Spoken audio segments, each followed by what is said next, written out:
fait, à l'époque, il y avait une boîte où tout le monde voulait aller. Tout le monde essayait de rentrer dans cette boîte. C'était vraiment, avant les bains-douches, c'était la boîte que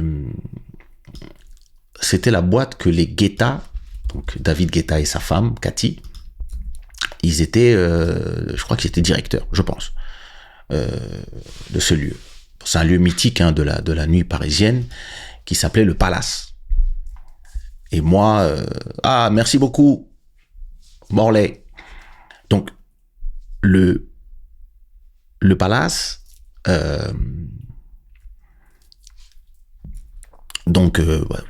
c'était vraiment, tu vois, la boîte où tout le monde voulait aller.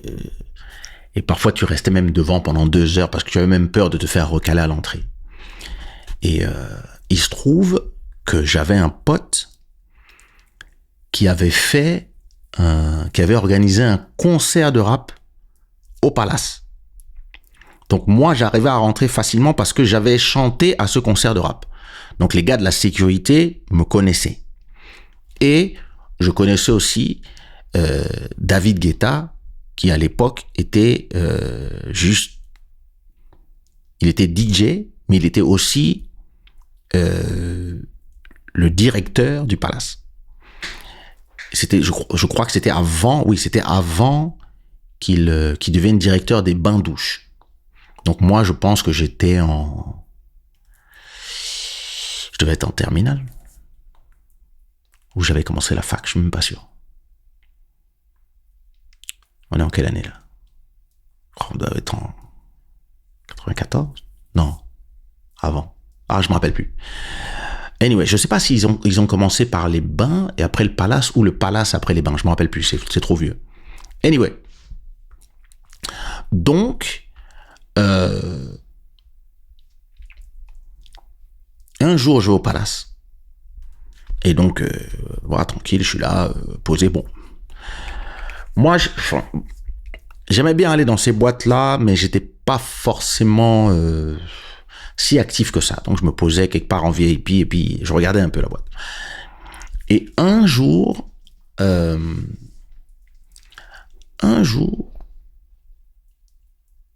il y a David Guetta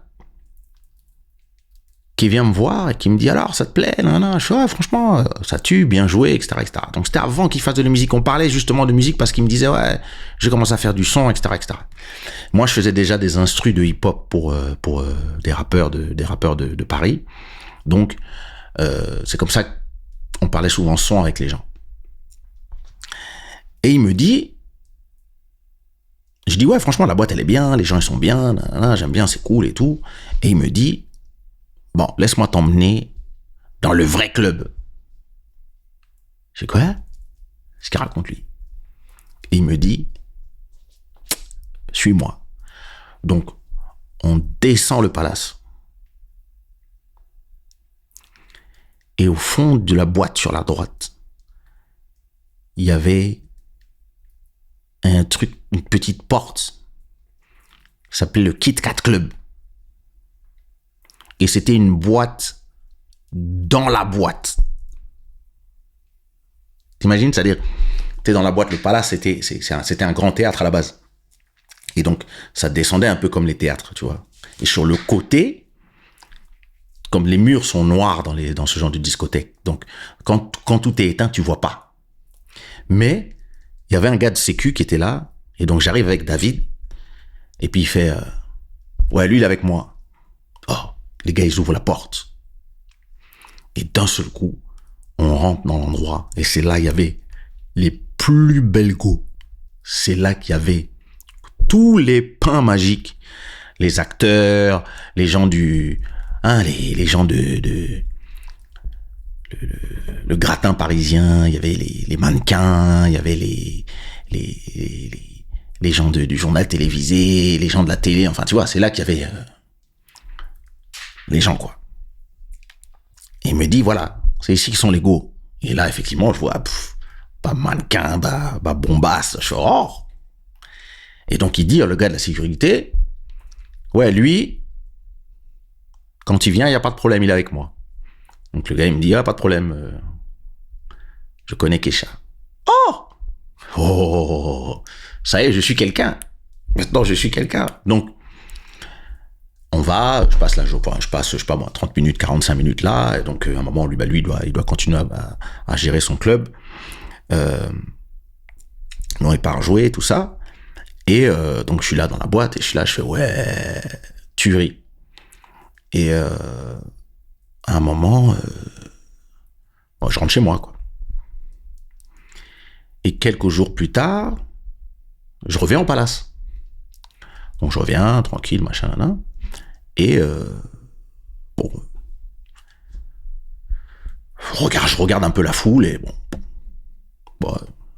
c'était pas non plus une, ouais, il y avait des gens mais c'était pas là. Mais comme je sais où sont les vrais pains, je sais que tout le monde était au Kit Kat Club.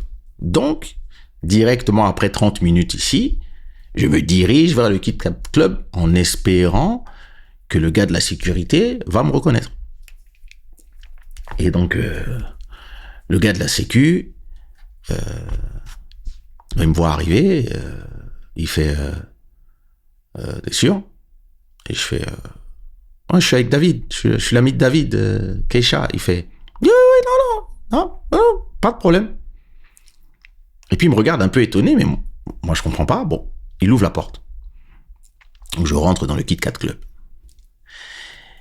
Et c'était un club où c'est des souvenirs d'il y a presque 30 ans, hein, mais je crois que c'était presque tapissé rouge comme ça, je me rappelle plus. Mais là, l'endroit était sombre. Il y avait aucune lumière. Et au lieu que la musique ce soit un peu du hip-hop, du machin, c'était et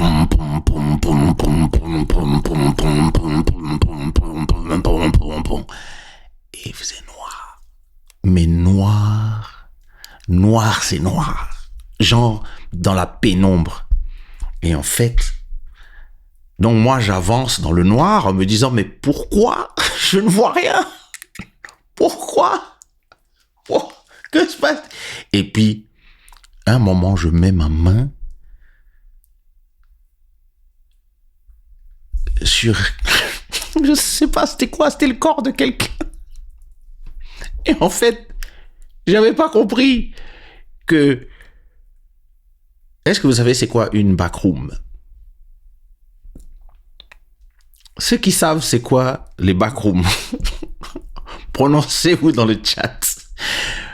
Ouais, Ziza, je sais pas c'était quelle partie du corps, mais c'était, comment dirais-je, il y avait beaucoup de sueur.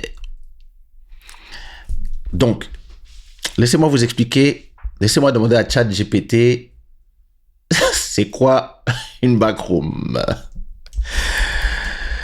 Qu'est-ce qu'une backroom? Pour pouvoir que vous compreniez, c'est quoi un backroom? Alors,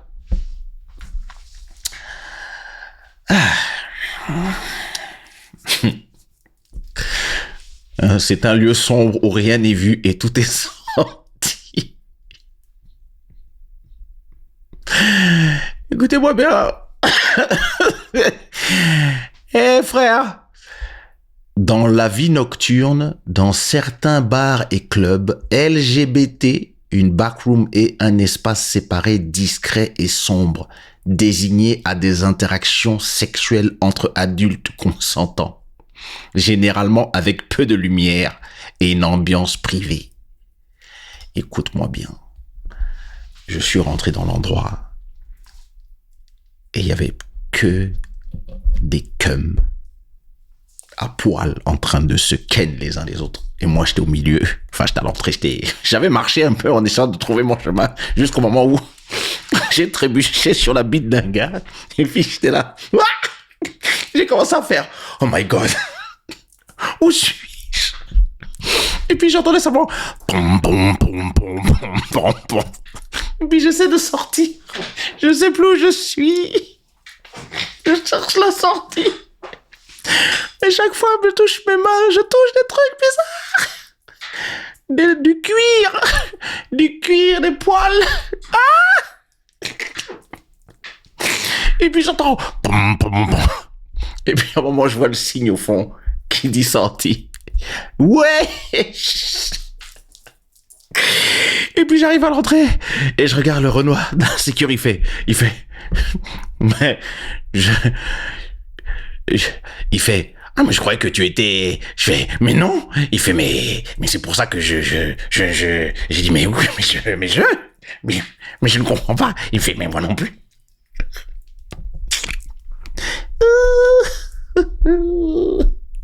Il m'a dit, c'est pour ça que je t'ai demandé si t'étais sûr, mais après, bon, nous on juge pas, hein, mais jeudi c'est backroom. J'ai fait, oh, jeudi c'est backroom. Donc, mes chaussures collaient. Je me rappelle très bien de ça, le sol était collant. Anyway. Si vous avez connu le Kit Kat, faites signe dans le chat.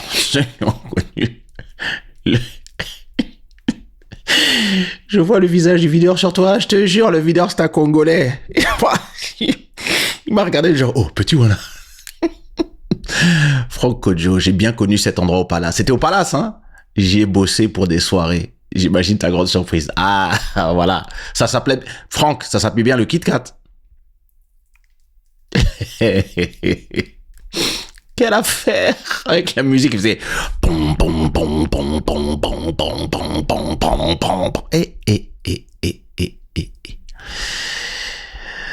effectivement c'était un bail sombre, mais bon écoute, on ne juge pas. À te guérir de la techno. Ah non, c'était chaud. DJ Ino, c'était très très chaud. C'est-à-dire, ah ouais, le Kit Kat, hein. Et parfois, il était renommé pour certaines soirées. Bien, David Guetta avait oublié de me dire, pas le jeudi, frérot. J'ai connu ça une fois dans un lieu à Paname. Ah, c'était chaud.